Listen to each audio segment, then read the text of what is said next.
Ibu-ibu, mau lihat pelitnya ibu? Coba kalau dia beli sayur.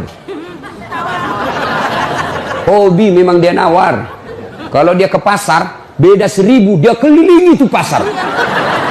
Beda 1000 tuh dia kelilingi. Bu, halo ibu.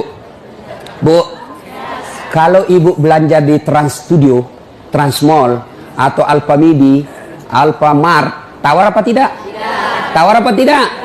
Coba kau tawar, dibilang ke orang gila. Lalu pedagang kasihan yang sesama kita pribumi, datang naik sepeda motor, kadang kala sepeda, dia datang, dia sudah panggil kita, ya Bu Haji, Bu Haji makin cantik aja, masih nawar. Apa namanya kalau bukan pelit? Sudah enaknya itu, berapa Mas? 10.000 Bu Haji, 11.000 ya. Mantap. Kalau kan ibu-ibu yang suka nawar, kalau bapak-bapak kan tidak suka nawar ya. Ini ibu-ibu tuh suka betul nawar. Bu, ibu mau ndak suaminya diambil orang? Mau? Silahkan pelit. Orang pelit itu tidak ada yang suka. Bahkan orang pelit sekalipun tidak suka sama orang pelit. Benar Pak. Begitu jeleknya itu sifat pelit, tidak ada yang suka. Coba saya tanya, bapak-bapak senang tetangga dermawan atau pelit? Ibu-ibu senang suami yang pelit atau dermawan? Senang mantu yang pelit atau dermawan? Teman-teman yang pelit atau dermawan? Dermawan, tidak ada orang suka orang pelit. Bahkan orang pelit pun tidak suka sama semuanya pelit.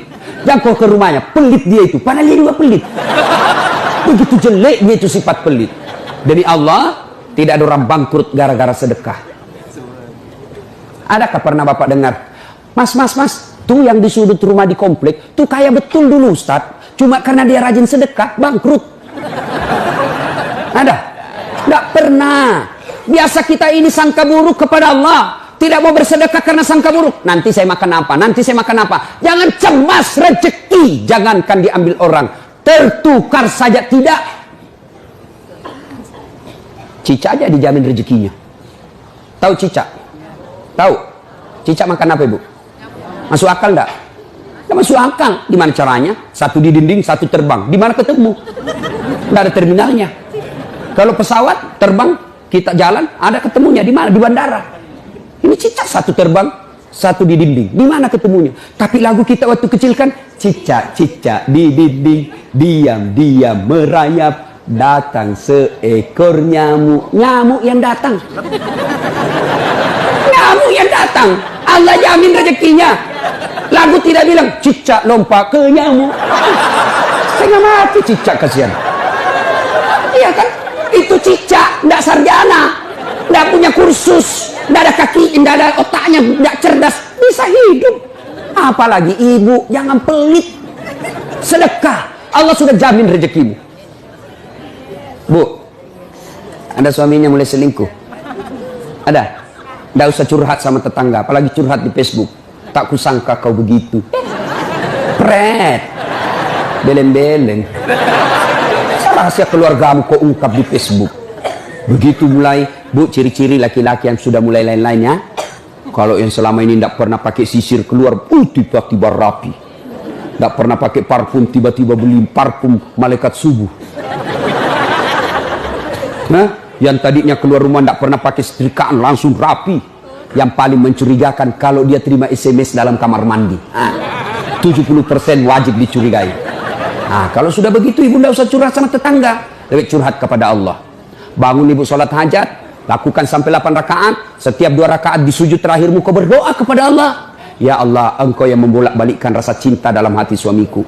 Tidak mungkin aku bisa mengendalikan cintanya. Ya Allah, tidak mungkin aku jaga dia 24 jam. Engkau yang maha menjaga ya Allah. Ya Allah, pelihara suamiku dari godaan perempuan lain. Ini ada duit saya 500.000. Saya tolak bala besok ke panti asuhan. Mudah-mudahan 500.000 suamiku terhindar dari wanita jahat. Bismillah.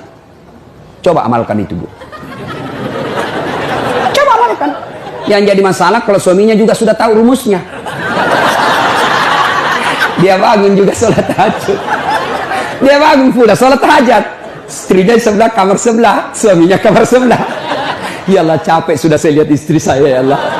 Ngamuk aja kerjanya, marah-marah aja, berat badannya juga makin tambah, ya Allah. Tak tahu dilihat dari mana dia seksi. Ya Allah, ini ada duit saya 500.000. Tolak bala ya Allah. Mudah-mudahan istriku ikhlas saya kawin lagi. Bingung malaikat yang mana? Jangan pelit. Demi Allah, tidak ada orang bangkrut gara-gara sedekah. Saya kasih contoh. Tanggal 4 kemarin, sehari sebelum lebaran. Ya, tanggal 3 malam. Ada anak-anak usia 19 tahun. Bapaknya Flores, mamanya Toraja, Kristen. Karena sering dengar ceramah saya di YouTube, akhirnya dia memutuskan diri masuk Islam. Desember kemarin. 19 tahun. Tanggal 3 malam, dia DM ke saya di Instagram. Ustaz, saya ini dicerita cara mualafnya. Kemudian besok sudah mau lebaran, saya belum punya baju baru Ustaz. Saya lihat Ustaz ini bagus-bagus bajunya. Di mana belinya Ustaz? Saya bilang sebenarnya baju saya tidak dibeli, bikin sendiri. Tapi yang lebih sebenarnya lagi, bukan baju yang bagus, saya yang gagal. Ya, sudahlah. Saya butuh baju lebaran. Saya bilang, kau datanglah ke rumah saya.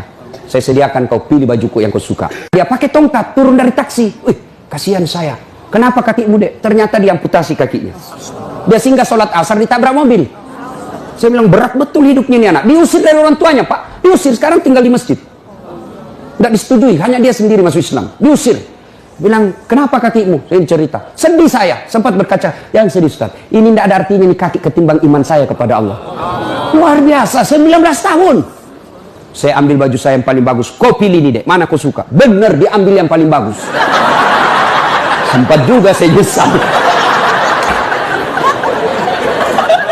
Sudah. Karena saya buru-buru ke bandara. Saya mau pergi khutbah. Ya, ini Dek. Kau ambil 1 juta. Sudah, kembalilah dia. Naik Grab lagi. Sudah. Perjalanan saya ke bandara, masuk WhatsApp. Tik. Ustadz, berapa nomor rekeningnya? Wakil Wali Kota Balikpapan. Dalam hati saya bilang, kenapa lagi Pak Wali? Ada apa? Pada dalam hatiku, segeralah. Kirimlah nomor rekening. Masih di atas mobil, masuk. Tik. Masuk, berapa transferan masuk? 30 juta.